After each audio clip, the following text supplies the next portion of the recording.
Green light go, that's all I know. And when I roll, I'm in control. Don't matter what they say, no I don't care. طيب شفنا قبل كده من سامسونج A10 و A20 و A30 و A50، والنهارده بنشوف سامسونج A70. بعد كده هنوصل لل A500 وال A2000. من غير كلام كتير خلينا نبدأ نتكلم عن الموبايل ده، ونتكلم عن اوحش حاجة في الموبايل ده وهي التصميم. التصميم هنا تقليدي بمعنى الكلمة، نفس مكان الكاميرات اللي موجودة في سلسلة الاي كلها، مفيش اي حاجة جديدة. وكمان الموبايل هنا جاي مصنوع من البلاستيك، غير مقبول نهائيا على سعر الموبايل ده. يا جماعة في موبايلات بسعر 3000 جنيه جاية مصنوعة من الازاز.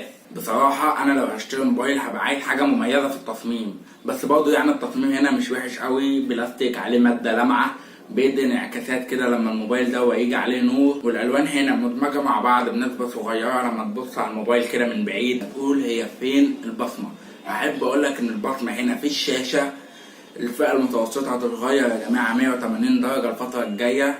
البصمة اللي في الشاشة دي سريعة، لسه ما وصلناش لسرعة البصمة اللي في ظهر الموبايل، بس في تحسن في سرعة البصمة. استغلال الحواف هنا جامد بمعنى الكلمة. عندك هنا تضرب نشر، والتحافة السفلية صغيرة جدا، والشاشة هنا جاية بحجم 6.7 انش، والشاشة جاية من نوع سوبر اموليد. بص في سعر الموبايل ده انت هتاخد بمعنى صح احسن متعة مشاهدة. كمان مع حجم الشاشة الكبيرة 6.7 انش متعة المشاهدة بتبقى رهيبة. مع الشاشة سوبر اموليد تاخد احسن فعلا متعة مشاهدة.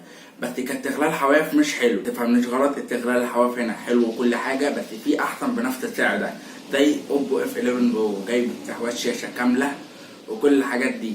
ما علينا يعني، هسيب لك الريفيو بتاعه في الايل اللي هتظهر هنا او هنا. من غير كلام كتير الموبايل ده هيقضي لك احسن متعة مشاهدة في السعر بتاعه. بمناسبة السعر يا جماعة، انا معرفش سعر الموبايل ده رسمي هينزل بكام، بس الموبايل ده تقريبا كده هينزل سعره في حدود 7000 جنيه، يعني في نفس الفئة اللي هينزل فيها اوبو F11 برو. كفاية كلام عن الشاشة وان عرفنا انها حلوة كل حاجة. يلا بينا ندخل على اللي بعد كده ونتكلم عن الاداء بتاع الموبايل ده. الاداء هنا حلو، بس هرجع واقول نفس الكلام اللي انا قلته في الفيديو بتاع اوبو F11 برو. يا جماعة الواحد بيبقى دافع 7000 جنيه، يعني بمعنى صح عايز اقوى اداء موجود. انت ممكن تزود شوية على سعر الموبايل ده وتجيب مي 9 من سامسونج من شاومي.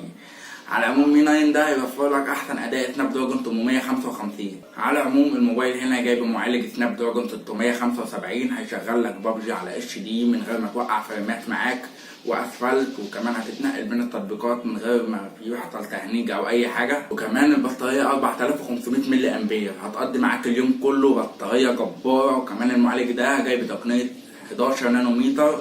كل ما النانومتر ده يقل كده المعالج ده بيوفر في الطاقه اكتر. البطاريه هتقضي معاك اليوم كله، انت بتلعب بابجي، انت بتعمل كل حاجه.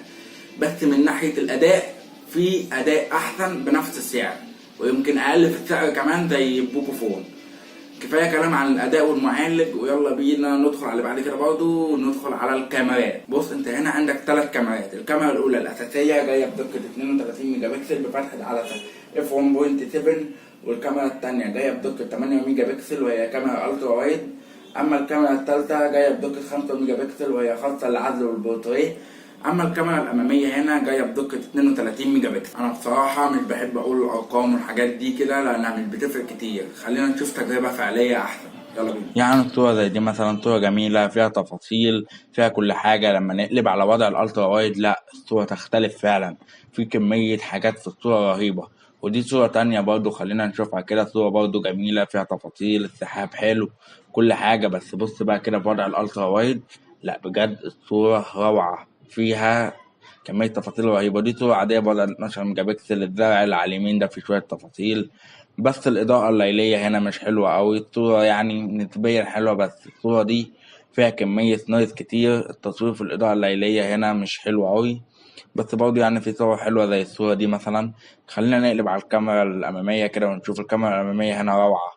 يعني عندنا صورة زي دي البورتريه فيها جاي مظبوط 100%، بس الإضاءة الليلية برضه وحشة. خلينا نرجع للفيديو تاني. تمام، احنا كده اتكلمنا عن كل حاجة في الموبايل تقريبا، من شاشة وحواف وتصميم ومعالج كل حاجة. وانت دلوقتي بقى عايز تعرف تشتري اي موبايل مناسب ليك. اولا لازم تحدد اهتماماتك، يعني لو انت الاهتمامات بتاعتك ان الموبايل يبقى كله شاشة كاملة واستغلال حواف جامد، يبقى تشتري اوبو F11 برو. اما لو اهتماماتك متعة المشاهدة والكاميرات تبقى حلوة والبطارية تبقى جبارة يبقى تشتري سامسونج A70 اللي احنا بنتكلم عنه النهارده. اما لو اهم حاجة بالنسبة لك هو الاداء بتاع الموبايل وانك تلعب ببجي على اعلى جرافيك وكل الالعاب على اعلى جرافيك يبقى تشتري البوكو فون بسعر 6000 كمان دلوقتي، رخص شوية عن السعر الاولاني. وبس كده، دي كانت كل حاجة عن سامسونج A70. اتمنى لو الفيديو عجبك تعمل لي لايك وتشترك في القناة وكده. يلا بقى اشوفكم في الفيديو الجاي. سلام.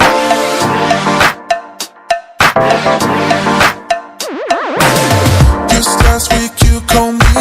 The way you're talking is driving